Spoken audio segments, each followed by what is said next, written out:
Bismillahirrahmanirrahim. Assalamualaikum warahmatullahi wabarakatuh. Perkenalkan, nama saya Mardiah dengan NIM 18623500006. Saya dari Fakultas Ilmu Pendidikan, Prodi Pendidikan Guru Anak Usia Dini. Di sini saya akan menjelaskan tentang isi kandungan dari surat Al-Alaq ayat 1-5. Sebelumnya, izinkan saya untuk membacakan surat Al-Alaq terlebih dahulu. A'udzu billahi minasyaitonir rajim. Bismillahirrahmanirrahim. Iqra' bismi rabbikal ladzi khalaq. Khalaqal insana min 'alaq. Iqra' wa rabbukal akram. Alladzi 'allama bil qalam. 'Allamal insana ma lam ya'lam. Artinya, bacalah dengan menyebut nama Tuhanmu yang menciptakan. Dia telah menciptakan manusia dari segumpal darah. Bacalah, dan Tuhanmu lah yang maha mulia, yang mengajar manusia dengan pena. Dia mengajarkan manusia apa yang tidak diketahuinya. Adapun isi kandungan pada surat Al-Alaq ayat 1-5, jadi ayat ini diturunkan di bulan suci Ramadan. Kemudian ditafsirkan oleh para ulama untuk menemukan makna yang terkandung di baliknya. Kata Iqra sendiri pada ayat pertama ini memiliki berbagai macam makna, diantaranya membaca, menelaah, meneliti, menyampaikan, ataupun mendalami. Menurut para ulama, kata yang kemudian diikuti dengan lafal Bismi Rabbika ini untuk membedakan antara orang beriman dengan kebiasaan kaum kafir Quraisy. Sebab pada saat itu kaum kafir Quraisy terbiasa menyebutkan berhala sesembahan mereka ketika memulai segala sesuatu. Misalnya, mereka terbiasa menyebutkan Bismi Alata. Jadi, menurut Syekh Abdul Halim, dengan kalimat Iqra' Bismi Rabbika dalam segala aktivitas, maka seakan-akan kita telah mengatakan bacalah demi Tuhanmu, bergeraklah demi Tuhanmu, atau bekerjalah demi Tuhanmu.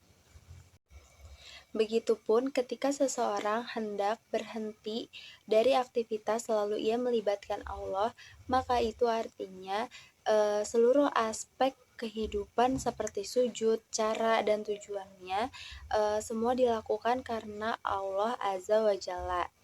Lalu makna perintah membaca pada ayat pertama bukan dalam arti hanya membaca tulisan dan sebuah kitab saja, namun melainkan lebih dari itu. Sebab Nabi Muhammad menurut para ulama adalah seorang yang tidak bisa membaca dan menulis. Namun demikian, Nabi Muhammad dikenal sebagai seorang yang cerdas dalam membaca realitas, sehingga ia memiliki jiwa kepemimpinan, jiwa sosial yang tinggi, dan lalu revolusioner, dan seterusnya. Pada ayat ini juga Allah menyerukan kepada semua manusia untuk mencari ilmu sebanyak-banyaknya, sesuai dengan pepatah Islam, yaitu seorang muslim diwajibkan untuk mencari ilmu dari buayan hingga ke liang lahat.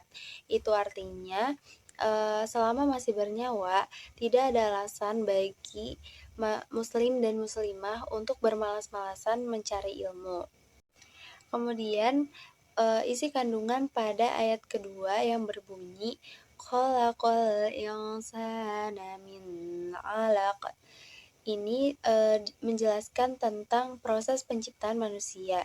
Jadi, pada ayat ini Allah menyebutkan bahwa manusia diciptakan dari segumpal darah, yang mana ilmu pengetahuan modern menjelaskan bahwa segumpal darah itu adalah proses pertemuan antara sel telur dan sel sperma di rahim wanita.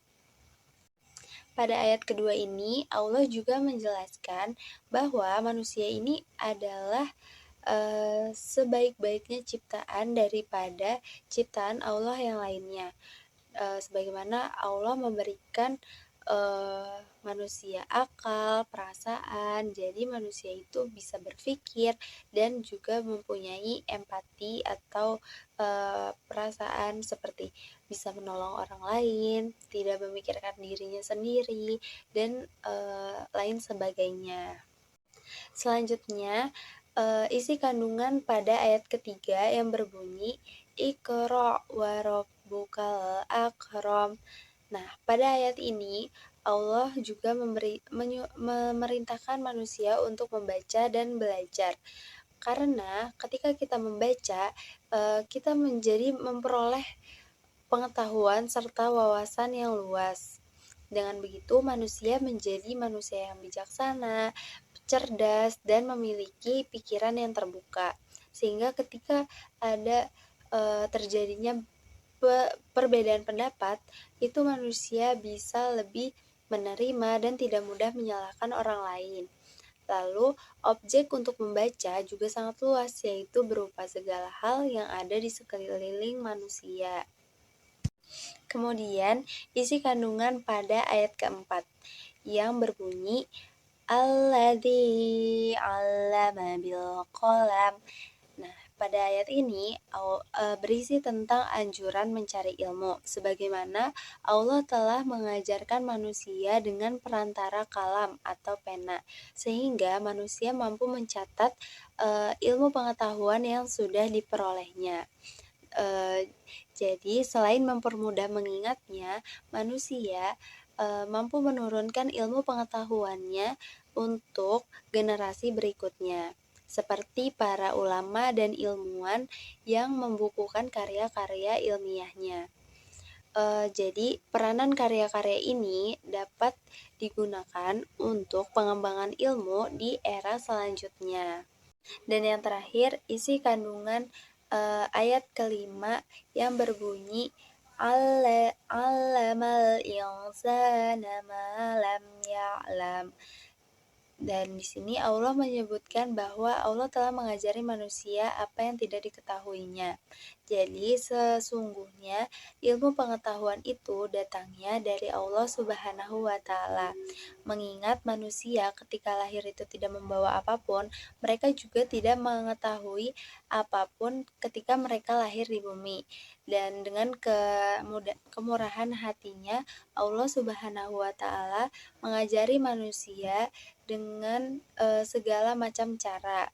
Jadi, sudah sepantasnya ilmu pengetahuan itu dapat membuat manusia menjadi semakin dekat dengan Tuhan yang mengajarinya. Karena sejatinya ilmu pengetahuan merupakan jalan menuju Allah Subhanahu wa Ta'ala.